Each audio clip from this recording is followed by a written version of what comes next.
हर हर महादेव। आज आप लोग सुनेंगे प्रथम विद्येश्वर संहिता का चौथा अध्याय से लेकर 8वें अध्याय तक सनत कुमार व्यास संवाद। इस पर मुनियों ने पूछा, हे सूत जी, श्रवण और मनन क्या है तथा कीर्तन कैसे किया जाता है? ब्रह्मा जी ने कहा, ईश्वर के रूप, गुण, नाम और उनके विनाशों में अपनी पूजा और जप से रुचि बढ़ाना तथा निरंतर अपनी युक्तियों सहित अपने मन को उनके सम्मुख रखना मनन है। और श्री परब्रह्म महादेव जी अथवा शंभु भगवान के नाम का बारंबार जाप करना कीर्तन है तथा दृढ़ हो भगवत संबंधी शब्दों को कानों से सुनना और उसे चित्त में स्थिर करना श्रवण है। जब सत्संग में बैठकर भगवान श्री महादेव जी की कृपा से श्रवण और कीर्तन कर लें, तब उसका मनन करें और वही सर्वोत्तम मनन है जिससे आत्मा पवित्र हो जाती है। सूत जी बोले, हे मुनीश्वरों, इस पर साधन संबंधी मैं एक प्राचीन इतिहास आप लोगों को सुनाता हूँ, सावधान होकर सुनिए। एक समय जब सरस्वती नदी के तट पर मेरे गुरु पराशर पुत्र भगवान वेद व्यास जी तप कर रहे थे, तो सनत कुमार जी ने आकर उनके निकट बैठकर पूछा, हे भगवान, शिव जी तो प्रत्यक्ष ही सबके सहायक हैं, फिर आप ऐसा तप क्यों कर रहे हैं? व्यास जी ने उत्तर दिया, मुक्ति के लिए। इस पर सनत कुमार जी ने कहा, अवश्य, पहले मुझे भी ऐसा ही भ्रम हुआ था और मैं भी मंदराचल पर्वत पर जाकर तप करने लगा था, परंतु जब दयालु शिव जी की आज्ञा से नंदिकेश्वर ने मुझे आकर बतलाया कि शिव जी के श्रवण, कीर्तन और मनन से मुक्ति प्राप्त हो जाती है, तब मेरा सारा भ्रम दूर हो गया। अतएव हे ब्राह्मण, आप भी ऐसा ही कीजिए। यह कहकर सनत कुमार जी चले गए। इस पर ऋषियों ने सूत जी से पूछा, जो श्रवण, कीर्तन और मनन नहीं करता, उस जीव की मुक्ति कैसे होती है तथा बिना यत्न किए भी वह कैसे मुक्त हो सकता है? इति श्री शिव महापुराण विद्येश्वर संहिता का चौथा अध्याय समाप्त। अब सुनिए 5वां अध्याय, लिंगेश्वर परिचय। श्री सूत जी बोले, हे ऋषियों, श्रवण, कीर्तन और मनन में आसक्त प्राणी यदि शिव जी के लिंग बेर की संस्थापना कर नित्य उनकी पूजा किया करे, तो भी वह संसार सागर से तर जाता है। मुनियों ने कहा, यह कैसे? बेर मात्र में ही सब देवताओं की पूजा कैसे संभव हो सकती है और सर्वदा लिंगेश्वर के द्वारा शिव जी कैसे पूजे जा सकते हैं? श्री सूत जी बोले, हे मुनीश्वरों, इसके लिए भी स्वयं महादेव जी ने कहा है, किसी अन्य ने नहीं। मैंने श्री गुरु मुख से ही यह सुना है कि एक शिव जी ब्रह्म रूप और निष्कल अर्थात कला रहित और कला सहित भी हैं। इस निष्कल में निराकार लिंग की प्रधानता है, परंतु वे सभी कलाओं से संयुक्त हैं। इसलिए शिव का साकार बेर स्वरूप भी हो जाता है और इस साकार और निराकार से ही शिव जी ब्रह्म संज्ञक भी हो जाते हैं। इसी से लोग उनके दोनों स्वरूपों की पूजा करते हैं। अतः देवों में यह तत्व नहीं है। यही कारण है कि वे निष्कल लिंग रूप से पूजित नहीं होते। ब्रह्म पदवी तो केवल शंकर जी को ही प्राप्त है। इस वेदांत सार ओम प्रणव के लिए भी सनत कुमार जी ने मंदराचल पर्वत पर श्री नंदिकेश्वर जी से प्रश्न किया था, जिस पर नंदिकेश्वर ने यह स्पष्ट कहा था कि एकाकी शिव जी ही इस प्रकार पूजनीय है। कलापूर्ण भगवान शिव का बेर पूजन लोक सम्मत है और वेद ने जिसकी आज्ञा दी है। इस पर जब सनत कुमार जी ने लिंग बेर की उत्पत्ति पूछी, तो नंदिकेश्वर ने कहा, पूर्व में जब ब्रह्मा और विष्णु में युद्ध हुआ, तो उनके बीच में निष्कल शिव जी ने स्तंभ रूप में प्रकट होकर विश्व संरक्षण किया था और तभी से महादेव जी का निष्कल लिंग और सकल बेर जगत में प्रचलित हुए। बेर मात्र को देवताओं ने भी ग्रहण किया। इससे शिव जी के अतिरिक्त बेर लिंग से देवताओं की भी पूजा होने लगी और वही उसका फलदाता हुआ।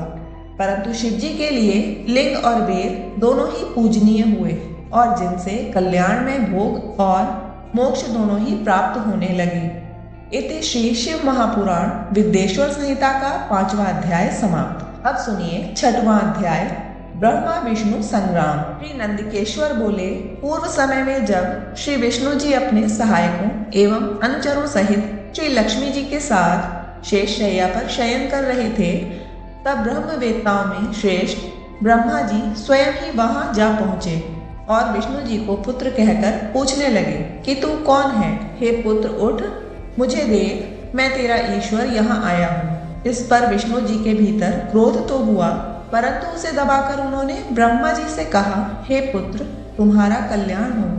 आओ बैठो, मैं तुम्हारा पिता हूँ और कहो कि तुम्हारा मुख टेढ़ा क्यों हो गया है। इस पर ब्रह्मा जी ने कहा, समय के फेर ने तुम्हें अभिमानी बना दिया है। हे पुत्र, मैं तुम्हारा संरक्षक ही नहीं हूँ किंतु समस्त जगत का पितामह हूँ। विष्णु ने कहा, तू बड़ा बड़प्पन दिखाता है, सारा जगत तो मुझ में निवास करता है, तू मेरे ही नाभि कमल से प्रकट हुआ और मुझसे ही ऐसी बातें करता है। नंदिकेश्वर कहते हैं कि जब इस प्रकार रजोगुण से मुग्ध उन दोनों महानुभावों में विवाद होने लगा, तब वे दोनों अपने को प्रभु कहते कहते एक दूसरे का वध करने पर आतुर हो गए और युद्ध छिड़ गया। हंस और गरुड़ पर बैठे दोनों अमर ईश्वर परस्पर युद्ध करने लगे, उनके वाहन भी लड़ने लगे। देवता आकाश से देखने और दोनों देवताओं पर पुष्प वृष्टि करने लगे। इसी समय ब्रह्मा जी के वक्षस्थल में श्री विष्णु जी ने अनेक अस्त्रों का प्रहार कर उन्हें व्याकुल कर दिया। इससे कुपित हो ब्रह्मा जी ने भी उनके वक्ष स्थल पर कई भयानक प्रहार किए। अग्निमत अस्त्रों के आश्चर्यजनक व्यापार हुए। देवता एक दूसरे के प्रति कानाफूसी करने लगे। युद्ध से थककर विष्णु जी हाँफने लगे, परंतु उसी क्षण शांत होकर उन्होंने ब्रह्मा जी पर माहेश्वर अस्त्र चला दिया। इससे ब्रह्मा जी को बड़ी चोट लगी और उन्होंने पाशुपत अस्त्र चलाकर विष्णु जी के वक्ष स्थल पर आघात किया। इनके पारस्परिक आघातों से देवता अत्यंत व्याकुल हो उठे और उन्होंने कहा, आप दोनों ही अराजकता उत्पन्न करते हैं, अतः यह सारी सृष्टि शिव जी की है कि जिन त्रिशूलधारी की इच्छा के बिना कोई एक तिनका भी इधर से उधर नहीं कर सकता, हम लोग शिव जी के पास चले जाते हैं। ऐसा कहकर देवगण चंद्रशेखर श्री महादेव जी के पास गए। महादेव जी अपनी सभा में उमा सहित मणिमय दिव्य सिंहासन पर विराजमान थे। देवताओं ने साष्टांग दंडवत कर श्री महादेव जी को नमस्कार किया। उनको नमस्कार करते देख श्री महादेव जी ने उन्हें अपने पास बुला लिया और अर्थ गंभीर वाणी में बोले, इति श्री शिव महापुराण विद्येश्वर संहिता का 6वां अध्याय समाप्त। 7वां अध्याय, शिव जी द्वारा विष्णु जी को स्वामित्व प्राप्त। श्री महादेव जी ईश्वर बोले, हे पुत्रों, तुम कुशल से तो हो, कहो हमारे शासन में सर्वत्र शांति तो है ना। मैंने सुना है कि ब्रह्मा और विष्णु परस्पर युद्ध कर रहे हैं और तुम लोग बड़े दुखी हो। अच्छा, तो मैं अपने कुछ गणों को वहां भेजता हूँ, तुम लोग चिंता न करो। यह कहकर शिव जी अपने 100 गणों को वहां चलने की आज्ञा दी। साथ ही स्वयं महादेव जी भी अपने भद्र रथ पर आरूढ़ हो परिकर बांध चलने को तैयार हुए। देवताओं सहित इंद्र भी उनके साथ हुए। वहां पहुंच शिव जी आकाश मंडल में बादलों में छिपकर ब्रह्मा विष्णु का युद्ध देखने लगे। उनके सैनिकों ने भी अपने वाद्यों का बजाना बंद कर अपना कोलाहल शांत कर दिया और शिव जी का ही अनुगमन किया। देखा तो ब्रह्मा और अच्युत भगवान श्री विष्णु परस्पर युद्ध कर रहे हैं, जबकि इन एक दूसरे के प्रयुक्त होते ही त्रैलोक्य भस्म हो जाता है। तब प्रलय के इस रूप को देख निष्कल शिव जी से रहा न गया और वे इनका युद्ध शांत करने के लिए महाअग्नि के तुल्य एक स्तंभ के रूप में हो गए और दोनों के बीच जा खड़े हुए। फिर तो उस महाअग्नि के प्रकट होने से वे दोनों शांत हो गए। अस्त्रों के शांत होने पर उस अद्भुत दृश्य को देखकर ब्रह्मा और विष्णु परस्पर कहने लगे कि यह इंद्रियातीत अग्नि स्वरूप स्तंभ क्या है, हमें इसका पता लगाना चाहिए। ऐसा निश्चय कर दोनों वीर उसकी परीक्षा के लिए बहुत ही शीघ्र वहां से चले। भगवान विष्णु ने शूकर का रूप धारण किया और वे उसके मूल को देखने के लिए नीचे चले गए। ब्रह्मा जी ने हंस का रूप धारण कर ऊपर गमन किया। विष्णु जी पाताल में बहुत दूर तक चले गए, परंतु स्तंभ का उन्हें भी कुछ पता न चला। तब वह फिर युद्ध भूमि में लौट आए। उधर ब्रह्मा जी ने आकाश में जाकर केतकी का फूल देखा। उन्हें विश्वास हो गया कि हमें स्तंभ का अंत देख लिया है। उन्हें विश्वास हो गया कि हमने स्तंभ का अंत देख लिया है। वे केतकी का फूल लिए विष्णु जी के पास आए। विष्णु जी ने उनके चरण पकड़ लिए। तब ब्रह्मा के छल को जानकर ईश्वर को वहां तत्क्षण प्रकट होना पड़ा और विष्णु जी ने उनका भी चरण पकड़ लिया। विष्णु जी की महानता से ईश्वर प्रसन्न हो गए। उन्होंने कहा, विष्णु तुम बड़े ही सत्यवादी हो, अतः मैं तुम्हें अपनी समानता प्रदान करता हूँ। इति श्री शिव महापुराण विद्येश्वर संहिता का 7वां अध्याय समाप्त। 8वां अध्याय भैरव उत्पत्ति तथा ईश्वर का ब्रह्मादिक पर अनुग्रह। श्री नंदिकेश्वर बोले, उस समय जो महादेव जी को ब्रह्मा जी पर क्रोध आया तो उन्होंने अपनी भौहों के मध्य से भैरव नामक एक अद्भुत पुरुष को प्रकट कर दिया, जिसने नमस्कार कर उनकी आज्ञा मांगी। शिव जी ने आज्ञा दी, तुम अपनी लपलपाती तलवार से ब्रह्मा की पूजा करो। यह आज्ञा पाते ही श्री भैरव जी ने ब्रह्मा के केश जा पकड़े। ब्रह्मा थर थर कांपने लगे। भैरव जी ने शीघ्र ही ब्रह्मा का मिथ्याभाषी 5वां सिर काट दिया।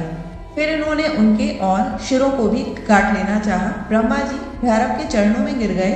यह देख विष्णु जी ने अश्रु त्यागते हुए बालकों के समान शिव जी के चरणों का आश्रय लिया और हाथ जोड़कर यह प्रार्थना की, प्रारंभ में भी आप ही ने कृपा कर इन्हें 5 सिर प्रदान किए थे, अतः इन्हें क्षमा कर प्रसन्न हो जाइए। शिव जी अपने गणों के मध्य जा प्रकटे। उन्होंने भैरव को मना कर दिया। फिर एक सिर कटे ब्रह्मा से बोले, तुमने अपनी प्रतिष्ठा और ईश्वरत्व के लिए छल किया, अतः अब तुम सत्कार, स्थान और उत्सव से विहीन किए जाते हो। ब्रह्मा जी शिव जी को हे स्वामिन, हे भरत कहकर अपना 5वां सिर मांगने लगे। ईश्वर ने कहा, अराजकता के भय से मैं विश्व स्थिति को बिगड़ने नहीं दूंगा। हे पुत्र, जो अपराधी हैं उन्हें तुम दंड दो, लोक मर्यादा का पालन करो। मैं तुम्हें वर देता हूँ कि अब आज से तुम गणों के आचार्य हुए, वहीं तुम्हारा सत्कार होगा। कोई भी यज्ञ तुम्हारे बिना पूर्ण नहीं होगा। ब्रह्मा जी से ऐसा कहकर ईश्वर उस केतकी के पुष्प से बोले, रे मिथ्याभाषी केतक दुष्ट, तू भाग जा, तू मेरी पूजा के योग्य नहीं है। शिव जी के गणों ने उसे दूर भगा दिया। केतक शिव जी की प्रार्थना करने लगा और उसने कहा कि हे नाथ, कुछ तो सुफल कीजिए, मेरे पापों को दूर कीजिए, भला आपकी कृपा से क्या दुर्लभ है। शिव जी ने कहा, मेरा वचन मिथ्या नहीं होता, हम तो तुम्हें स्वीकार ही नहीं करेंगे, परंतु तुम मेरे भक्तों के योग्य हो और इस प्रकार तुम्हारा भी जन्म सफल होगा। जहाँ मेरी मंडप रचना होगी उसका शिरमौर तू ही होगा। ईश्वर केतक ब्रह्मा और विष्णु पर कृपा कर देवताओं में आए। देवताओं ने उनकी यथोचित पूजा की। शिव जी अपनी शोभित सभा में जा बैठे। इति श्री शिव पुराण विद्वेश्वर संहिता का 8वां अध्याय समाप्त। अगर आप लोग श्रीमद् भागवत पुराण, शिव पुराण, स्कंद पुराण या अन्य किसी पुराण को सुनने के इच्छुक हैं तो चैनल को भी सब्सक्राइब कर लेना और नोटिफिकेशन बेल को दबा के ऑन कर लेना।